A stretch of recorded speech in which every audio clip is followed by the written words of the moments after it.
இதையும் தாண்டி நீ போக வேண்டும் என்றால் என் கல்லறைக்கு வந்து இருதுளி கண்ணீர் ஊற்று, சந்தோஷ பூக்கள் என் சமாதியிலாவது மாற்றும். ஆனா நீங்க இத்தனை வருஷம் கழிச்சு இதை ஞாபகம் வச்சு சொல்றீங்க பாருங்க. நான் ஏதோ 2 லைன் இருக்கும் 4 லைன் இருக்கும்னு பார்த்தா ஒரு பக்கமே எழுதி கொடுத்திருக்காரு. எவ்வளவு திணறு வேணா படிக்க. ஆனா வந்து புரியுது சார், மனசாட்சி தொட்டு சொல்றேன், எனக்கு புரியுது மேம். இப்பயும் உங்களுக்கு புரியலனா இவ்வளவு பெரிய டைரக்டர் கல்யாணம் புரிஞ்சிருச்சு. ஆனா அப்ப புரிஞ்சிருக்கணும், அப்ப புரியல.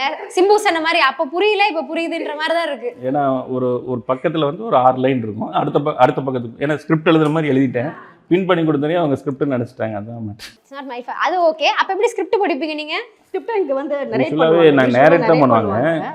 நம்ம இதை போய் நேரேட் பண்ண முடியாது. அசிஸ்டன்ட் கிட்ட கொடுத்து போய் சொல்லுப்பாட்டா அவன் எதுக்கு தட்டிட்டு போயிட்டானா எதுக்கு?